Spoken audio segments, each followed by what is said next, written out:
Instructions. You are going to hear a number of different recordings, and you will have to answer the questions on what you hear. There will be time for you to read the instructions and questions, and you will have a chance to check your work. All the recordings will be played once only. The test is in 4 sections. At the end of the real test, you will be given 10 minutes to transfer your answers to the answer sheet. Now, turn to Section 1. Section 1. You will hear a telephone conversation about house facilities. First, you have some time to look at questions 1 to 4.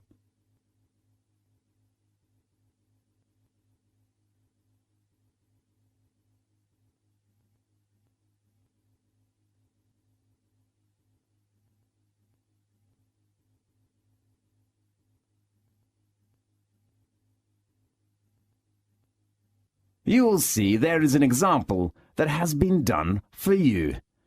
On this occasion only, the conversation relating to this will be played first.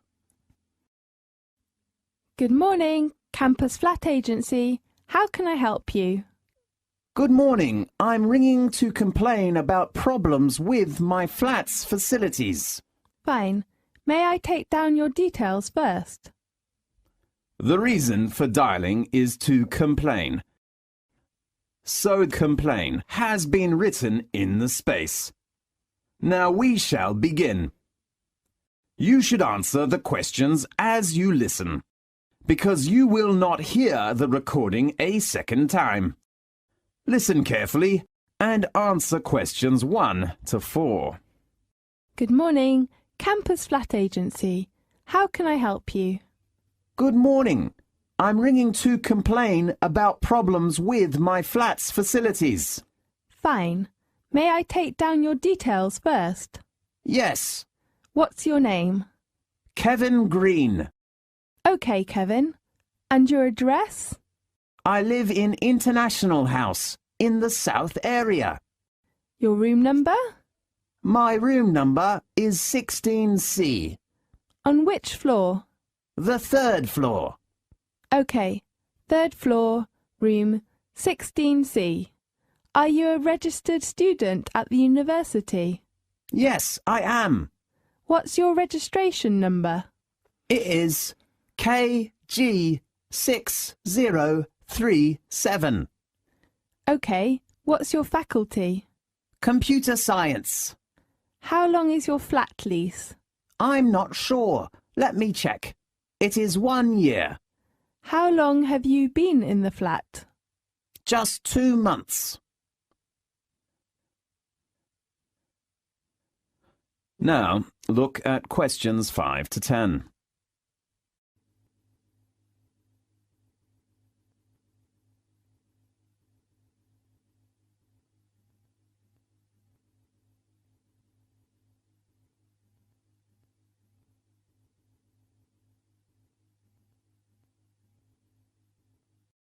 Now listen carefully and answer questions 5 to 10.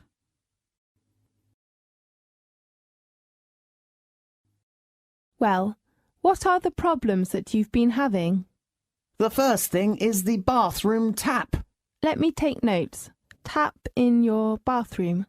What's wrong with it? It is leaking. I'd really hope to get that replaced right now. OK, how about this afternoon? That's great. Anything else? The next one is the stove in the kitchen. What's the trouble with it? You know, the stove is not a new one when we moved into the flat. Yes. Does it work?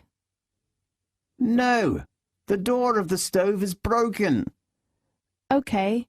How about repairing it next week? Fine. And the last point is the problem of the TV set. What's the matter with the TV set? It had no sound from the day before yesterday. Fine. I do hope you can repair it as soon as possible. You know, there will be a very good football match on tomorrow evening. We all hope to watch it. OK, how about we repair it at the same time as your stove? Great. Anything else? No, just 3 items.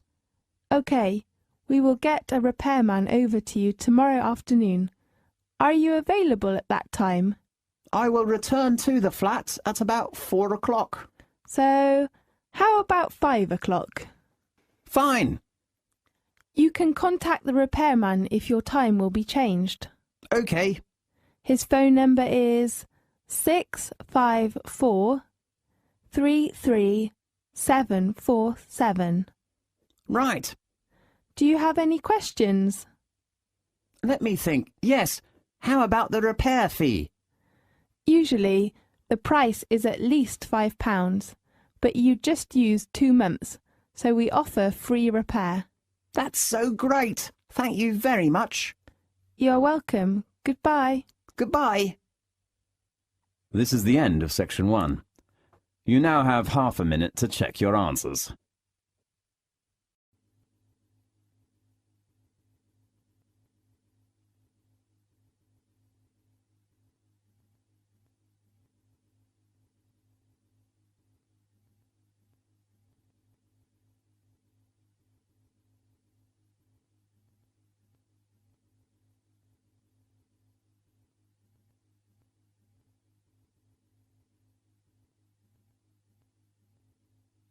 Now, turn to section 2.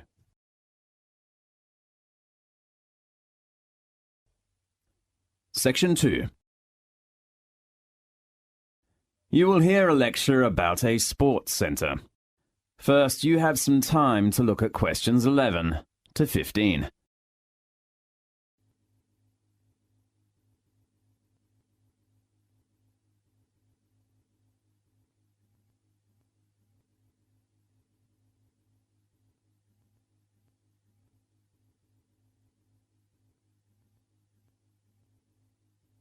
Now, listen carefully and answer questions 11 to 15. Welcome to the Edge Climbing Center. I'm Jason White, Manager Assistant. I'd like to give you an introduction about the Climbing Center. The Edge Climbing Center was opened in 1994 and reconstructed and doubled its original size in 1998. The Edge is a founder member of the Association of British Climbing Walls and supports the work of the British Mountaineering Council. As you know, climbing is a great activity for keeping fit and healthy. So we aim to provide a climbing experience that is enjoyable, imaginative, and challenging. Let's begin with our facilities. The first one I'd like to introduce you to is the main hall. With over 150 routes, the main hall packs in a huge variety of climbs on featured and flat panels. Our facilities are continuously developing and feature a 13-meter articulated wall that can rotate to minus 45 degrees. Easier routes can be top-roped. Other routes have quick draws in place of the lead climber. We think we have every angle covered. Our bouldering area is one of the best of its kind in the country. A mixture of flat panels and featured walls provide overhanging cracks, flakes, pockets, and corners. There are angles to suit everyone, from the beginner to the most experienced climber. Located just next to our bouldering area is the small warm-up wall. You can climb at an easy standard to get those bones moving. There are lots of big holds and small crimps. In addition, it is also equipped with top ropes that are ideal for demonstrating techniques to novices. Our cafe is a relaxing place to have a rest between climbs with plenty of choice. We sell tea, coffee, and soft drinks, as well as a range of mouth-watering cakes. The Edge has 2 changing areas located on the upper floor. There are also toilets, washing facilities, and lockers. Locker keys are available from reception.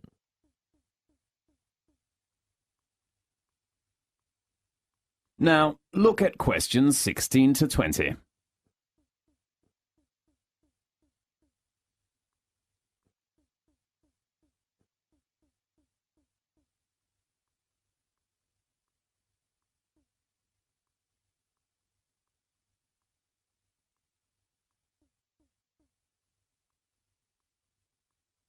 Now listen carefully and answer questions 16 to 20.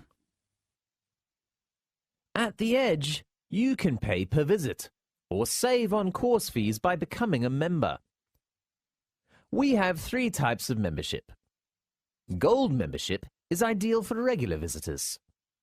Our Gold membership packages are available for 6 to 12-month periods. You should pay £18 for half a year and £30 for 1 year. You do not need to pay any course fees. The fee of our 12-month Silver membership package is £20. Climbers have to pay £1 for each course. Both Gold membership and Silver membership is offered to climbers over the age of 18. Meanwhile, younger climbers, aged from 14 to 17, should try the Bronze membership, which is more suitable. It has the same period and price as the Silver membership. We open at 10 a.m. in the morning to 10:30 in the evening, from Monday to Friday. We are open until 8 o'clock in the evening on weekends. Please pay attention. We do not open on bank holidays.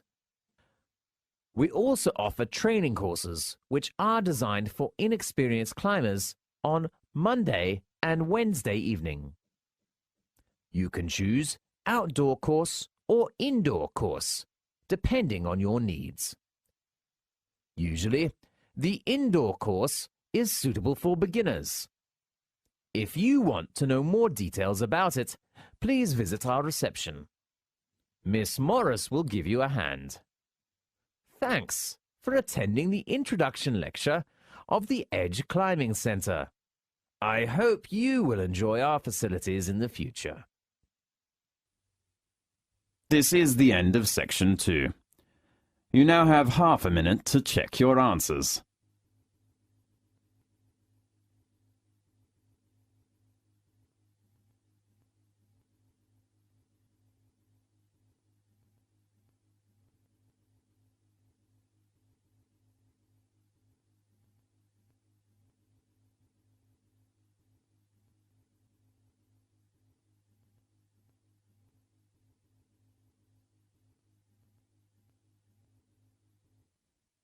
Now turn to section 3.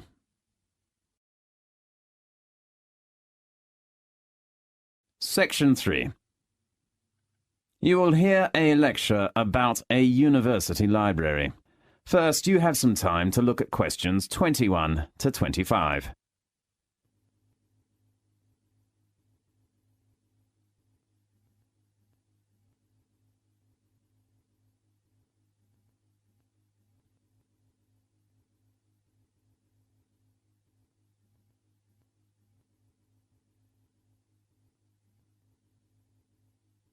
Now, listen carefully and answer questions 21 to 25. Well, first of all, welcome to the orientation tour of University Library. I'm David White, a library staff here. I know all of you are new students. You will probably need some sort of guidance to help you to use the library effectively for your studies and research. Today, I'd like to introduce you to the different parts and functions of the library. Now, let's start on a tour from the entrance here. As you can see, there are 3 floors. First of all, I will introduce you to the ground floor. There are 3 parts of the ground floor. The first one that we face now is the reception. It supplies library information to all visitors. As a new student, you should apply for your library card first before using the library resources. Remember to take one passport photo and your union card when you come here to register. Next to it is the computer section on the right entrance. As you see, there are 10 computers for students to search library resources, such as reference books. You can also search the library information by using your own laptop in the house, but you should get your username and password when you register in the computer center tomorrow. The last section on the ground floor is the leisure bar. We make sure there is no food or drink in our reading room. If you are hungry, you can go to the leisure bar on the corner of the ground floor. It is a relaxed place. Drinks and snacks are supplied there. The large section on the second floor, located in the center, is called the reference room. You will find all kinds of textbooks, literature materials, or dictionaries in the room. Near to it is a small room called the closed reserve room.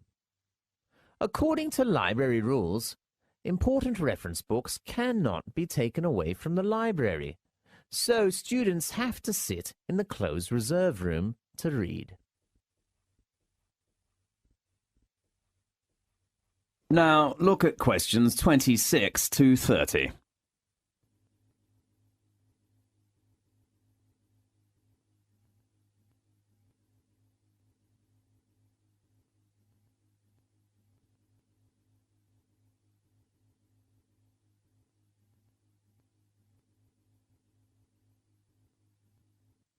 Now listen to the tape and answer the questions 26 to 30.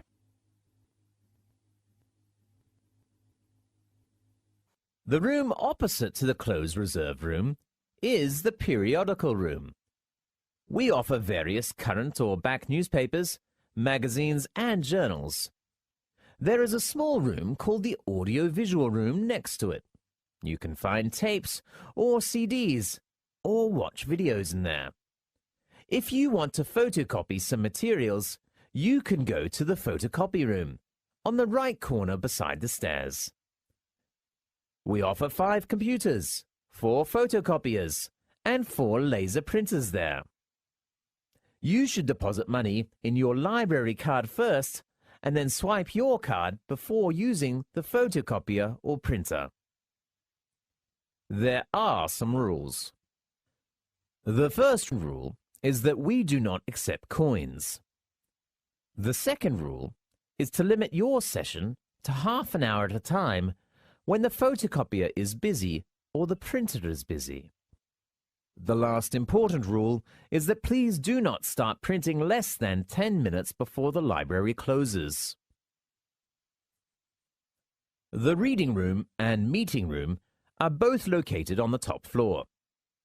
Now, we are in the big reading room with a glass roof. As you see, it is very bright and quiet in here. You can read books while enjoying the sunshine. The last section I wish to introduce to you is the conference room. There are some different size rooms with a round work table and multimedia equipment for teachers and students to do group work. Okay, let's talk about some warnings. First of all, you can reserve any reference book if they are on loan, but the available time is only 48 hours. If you cannot come to the reception to take your reserved books, you will miss out. Then, if your book is recalled by the library, you have to return it within 7 working days. Otherwise, the book is overdue, and you will have to pay a fine. The other thing is your library card. All records of using library resources are in your card. I hope you can keep your card safely. Especially, do not leave it in your student locker. If you lose it, please come to our reception to report the loss and apply for a new one in order to avoid further trouble. Good. Well, that's the end of the tour of the library. You can look around for yourselves now, and if you have any questions, please ask the advisor at the reception. This is the end of Section 3. You now have half a minute to check your answers.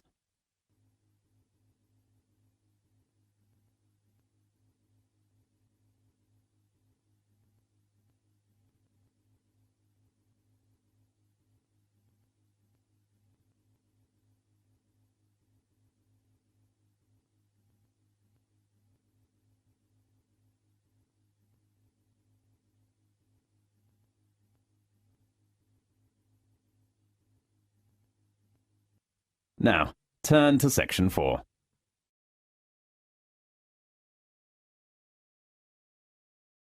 Section 4. You will hear a lecture about British holidays. First, you have some time to look at questions 31 to 40.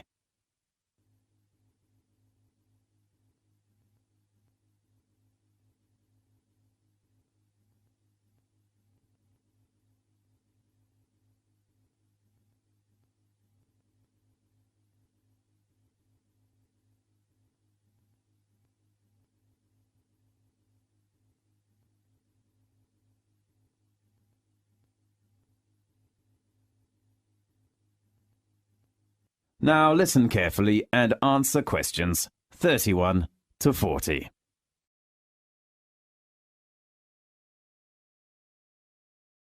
British celebrate many religious, historical, social, and cultural holidays throughout the year. Some holidays marked on calendar are celebrated throughout the country. Others are based on local customs and traditions which reflect the variety of experience in different regions. Britain remains mainly a Christian nation, but most Britons do not go to church regularly or engage in Christian worship. Because of immigration and changing beliefs, most of the world's religions are practiced in Britain, such as Hindu, Judaism, Muslim faith, and the Sikh. Christmas is the biggest and best-loved British holiday. While Christmas has a Christian meaning, it commemorates the birth of Jesus Christ. People usually celebrate Christmas by decorating homes and workplaces with colored lights and Christmas trees and ornaments and exchanging gifts. There are 3 traditional Christmas activities in Britain. One is the Christmas pantomime, a comical musical play. Another British Christmas tradition is to hear the Queen give her Christmas speech over television and radio. The British Queen is also the Queen of other nations, such as Canada and Australia, and so her speech is broadcast to millions of subjects throughout the world. The third British Christmas tradition, which is also celebrated in countries with British heritage, is Boxing Day, which falls on the day after Christmas. People used to give Christmas gifts or money to their staff on Boxing Day. However, a new Boxing Day custom has emerged. It is shopping. But for most people, it is a day of visiting, eating, and relaxing. For churchgoers, the biggest holiday is Easter, not Christmas.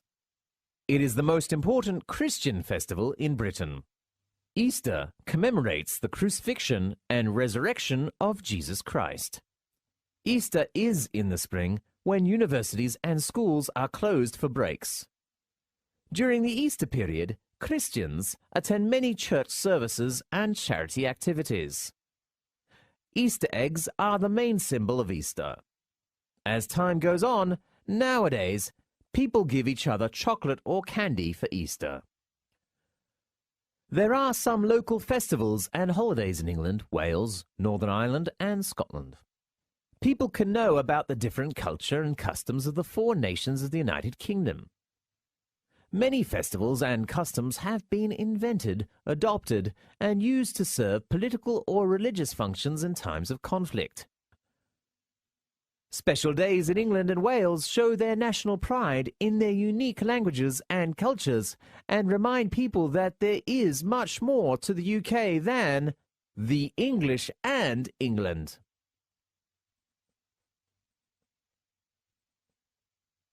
One truly English holiday in England is called Bonfire Night, celebrated in early November. English people celebrate this event in the traditional way. Small children with a straw effigy called the Guy appear on British streets. They beg for money from passing adults. They buy lots of fireworks to set off on Bonfire Night. Most communities have public bonfires, where people gather to cook potatoes and sausages in the fire and watch fireworks performing. The biggest Bonfires Night celebration is held in the small medieval town of Lewes, where torchlight parades wind through the narrow streets. Northern Irish Catholics celebrate the birthday of the patron saint of Ireland, St. Patrick, on the 17th of March of each year. Patrick was a Catholic bishop who lived in the 5th century and is thought to have brought Christianity to Ireland. He lived in Great Britain, but was captured by Irish raiders and became a slave at the age of 16. He eventually escaped and returned to Britain. However, he accepted the invitation of the Irish and returned to Ireland to begin his successful missionary career. Most British people welcome the coming of the new year. In Scotland, New Year's Eve is called Hogmanay. It is on the 31st of December and is the major winter celebration. But Christmas is very quiet. How Hogmanay is celebrated varies through Scotland, but one widely practiced custom is first footing. There is a superstitious belief that the first person to cross the threshold of a household in the new year can bring luck and prosperity. The appearance of a young, preferably dark-haired and handsome man is considered particularly lucky. First footers usually bring a bottle of alcohol, a lump of coal, or a peat as a gift and given a dram of whiskey as their reward. Halloween, the 31st of October, is another Scottish festival that comes from the great feast of the pagan Celt. It is particularly connected to ghosts. At parties, people dress up in strange costumes and pretend that they are witches. They cut horrible faces in pumpkins and put a candle inside which shines through the eyes. Children dressed in white sheets knock on doors at Halloween and ask if you would like a trick-or-treat. Usually hosts give them something nice, such as coins or candy. Otherwise, they make lots of noise at the front door. Wales has some of the oldest and richest literary, musical, and poetic traditions in Europe. The most famous festival in Wales is the Eisteddfod. In each August, Welsh people hold a large Eisteddfod to remind people that Wales has had a very special cultural heritage. The highlight of the festival is to crown the two bards who have written the best poems of the festival. Nowadays, the Eisteddfod is the largest popular festival of music, making poetry and writing in Europe. The British calendar is full of holidays and festivals which show the different cultures and histories of the people who make up Britain. Such holidays and festivals not only remind people of how cultures change and influence each other, but also give people a chance to share in the rich cultural heritage of the United Kingdom. This is the end of section 4. You now have half a minute to check your answers.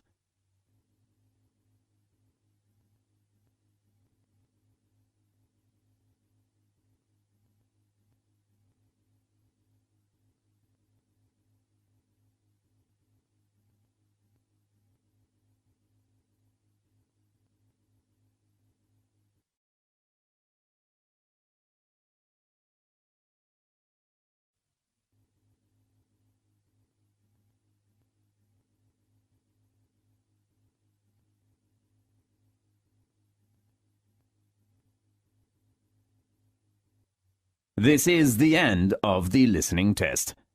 You now have 10 minutes to transfer your answers to the listening answer sheet.